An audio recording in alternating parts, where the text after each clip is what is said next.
Muy buenos días, mis amados hermanos. Por la gracia de nuestro buen Dios estamos despiertos a este nuevo día. Iniciando esta semana, demos gracias. Padre, damos gracias por todo su amor y su misericordia con que usted nos ama.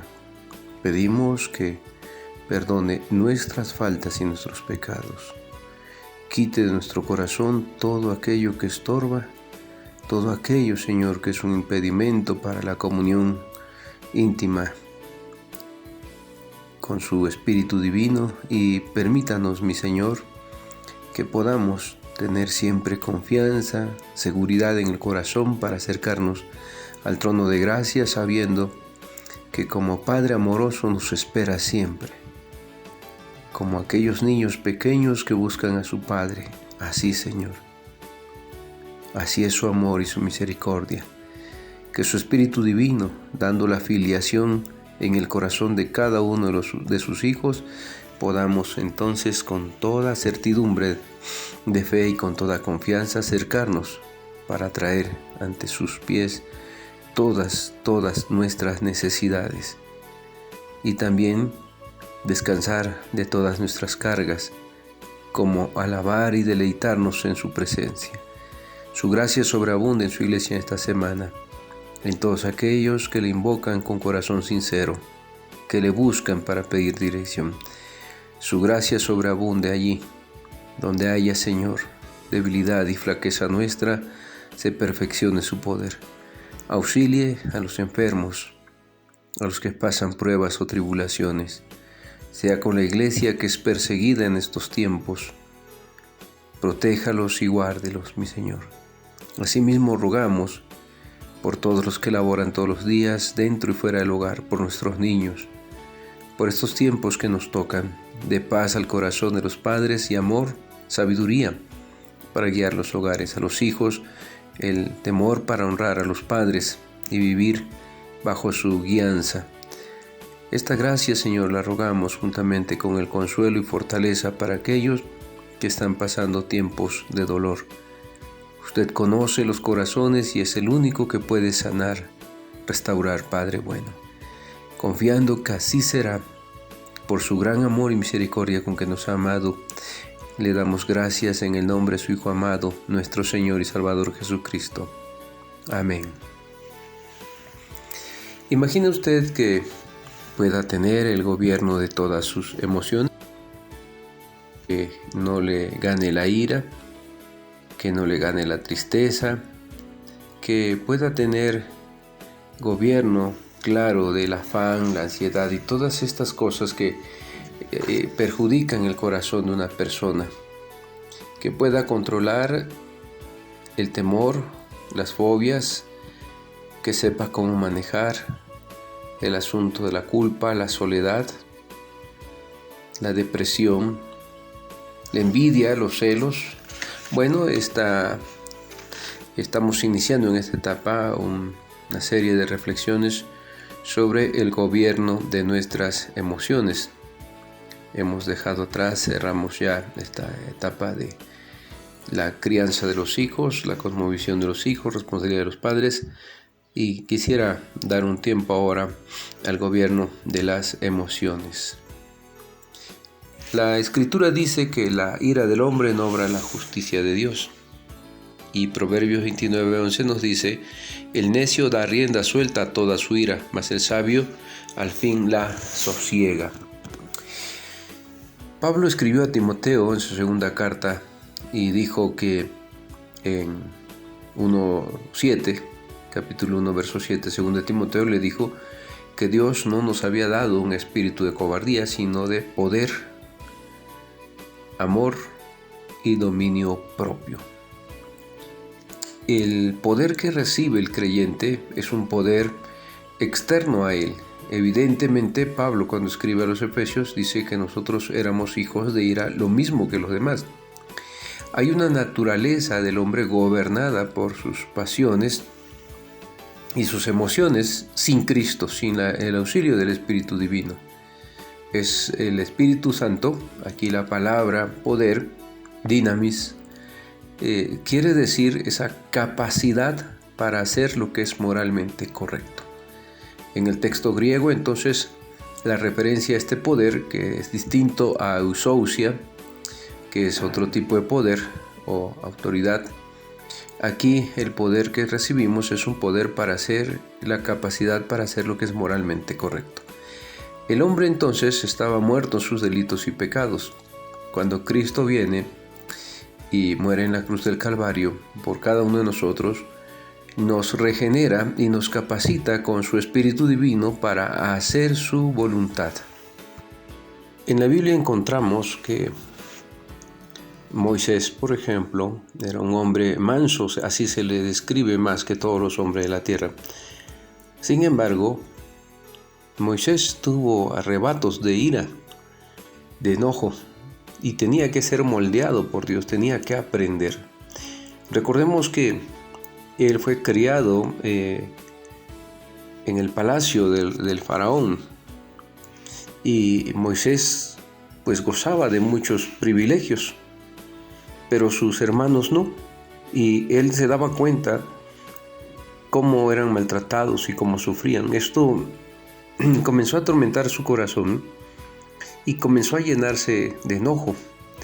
Pero en una ocasión vio cómo un egipcio maltrataba a un hebreo y él fue lleno de ira y mató a ese egipcio. Moisés tenía un carácter muy explosivo. Su ira le trajo problemas, le trajo consecuencias. Uno puede indignarse por cosas que son injustas, eso es cierto, pero uno debe tener el dominio y control de sus emociones, porque estas emociones que controlaron el corazón de Moisés, como la ira, lo llevaron a matar a un hombre. Eso le llamaríamos un crimen pasional, o sea, basado en pasiones. Moisés tenía razón en cuanto a la injusticia, pero la forma en que él quiso resolver esa injusticia fue lo incorrecto. La volatilidad de su carácter reveló que todavía no estaba preparado para la obra que Dios había planificado para su vida. Y por eso Moisés estuvo 40 años allí en Madián como pastor de ovejas, aprendiendo. Y necesitaba Moisés ser moldeado para llegar a ser el gran legislador, como se le conoce, ¿verdad?, de Israel.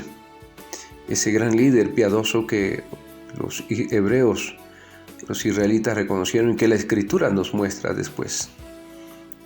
Pero nosotros nos damos cuenta que Moisés tenía una concepción equivocada, porque él había tratado de ganarse el respeto de los israelitas, sus hermanos, tratando de salvarlos. Pero en lugar de ello, su ira descontrolada hizo que lo despreciaran. Si recuerdan ustedes, cuando él vio a dos hermanos suyos peleándose y les dijo que no se pelearan entre hermanos, y ellos le dicen: ¿quién te ha puesto a ti como juez? ¿Acaso quieres matarnos como hiciste con el egipcio? En lugar de que fuera reconocida su obra, pues finalmente nos damos cuenta que ese acto le trajo hasta el desprecio de sus mismos hermanos. En Hechos 7:25 nos dice: pero él pensaba que sus hermanos comprendían que Dios le daría libertad por mano suya, mas ellos no lo habían entendido así. Moisés tenía una idea equivocada y su ira, sus emociones en descontrol que le gobernaron a él, pues le llevaron a cometer un acto de asesinato, y eso trajo consecuencias para su vida. Eso lo sabemos, claro, no escapa a la soberanía de Dios, al gobierno de Dios, que estos sucesos hayan acontecido. No es lo que Dios quería, pero Dios siguió tratando con Moisés, moldeando a Moisés. Preguntémonos pues, ¿qué es la ira? Cuando las personas hablan de me hierve la sangre, literalmente están en problemas, están empezando a dejar que esas emociones de enojo se conviertan en ira, y ellos están en riesgo de perder el control. Es como una chispa, ¿verdad?, que comienza a encender un gran fuego que luego no puede ser controlado. No lo vieron tal vez los hermanos de Moisés, pero habían en sus ojos centellas de ira que hacían que su espíritu se consumiera por el enojo que él sentía. Eso lo llevó al grado de asesinar a una persona. Y la ira es así, comienza siendo algo pequeño hasta que se descontrola completamente y nos lleva a los seres humanos a cometer los actos más infames y terribles. Así que tengamos cuidado. ¿Qué hace usted cuando sus pensamientos y sentimientos están llenos de enojo? ¿Deja que ellos le controlen? Si es así, usted va a lastimar a muchas personas. Y aunque se arrepienta, después usted habrá lastimado con palabras o acciones, o llegar al caso grave como en la situación de Moisés, que mató a una persona.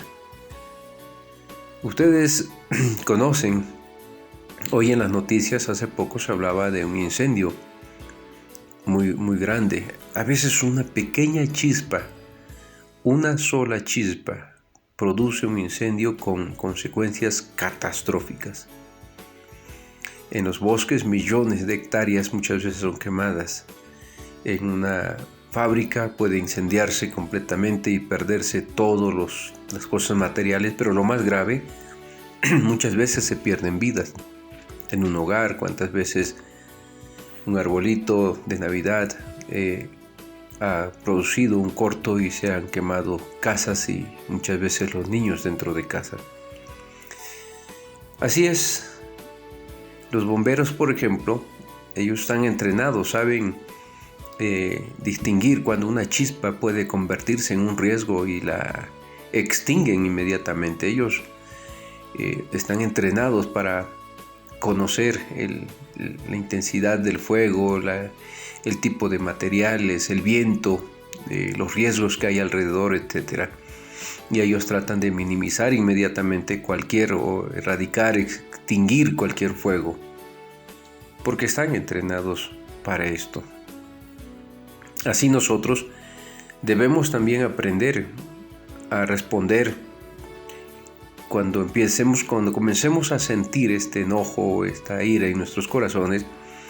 Debemos responder prontamente y tomar el control de esa llama de la ira antes que consuma nuestra vida y destruya las relaciones que tenemos con los demás. Proverbios 14:17 nos dice: el que fácilmente se enoja hará locuras. Y es verdad, el que se enoja hace locuras, porque la ira le quita la capacidad del razonamiento, le nubla los pensamientos. Por eso es peligrosísimo dejarse gobernar por la ira. La ira es una fuerte emoción de enojo, y esta surge cuando no se cumple una necesidad o expectativa. Tú querías que te cubran una necesidad, esperabas que hicieran algo por ti, o esperabas un reconocimiento, un respeto, y entonces surge la ira. Uno se enoja. Pero debemos reconocer también que el colocar expectativas en el lugar equivocado siempre va a frustrar a las personas. Si tú colocas expectativas justas, reales, está bien, pero cualquier expectativa irreal te va a frustrar. Tus padres no son perfectos, tu esposa no es perfecto, tu esposo no es perfecto, tus hijos no son perfectos, tus hermanos no son perfectos, tus amigos no son perfectos, tu pastor, tus líderes espirituales no son perfectos. Y si esperas de ellos cosas, te vas a frustrar y te vas a enojar. Cuando la gente dice: es que se supone que para eso son mis padres, se supone que es mi hijo, debería. Cualquier frase de esta es la expresión de expectativas no cumplidas y de un corazón frustrado. Así que la ira es una fuerte emoción de enojo que surge cuando no se cumple una necesidad o expectativa. El hombre iracundo levanta contienda y el furioso muchas veces peca, dice Proverbios 29:22. La ira es el combustible de lo que la Biblia describe como una persona con un temperamento ardiente o impetuoso. El hombre iracundo promueve contienda, mas el que tarda en airarse apacigua la rencilla. Proverbios 15:18 y el otro Proverbios 29:22, la primera cita. Quiero que comience a meditar sobre la importancia de el espíritu que hemos recibido de dominio propio, de poder, amor y dominio propio. Que el Señor nos dé sabiduría para hacer su voluntad. Estamos iniciando estas reflexiones sobre el gobierno de nuestras emociones.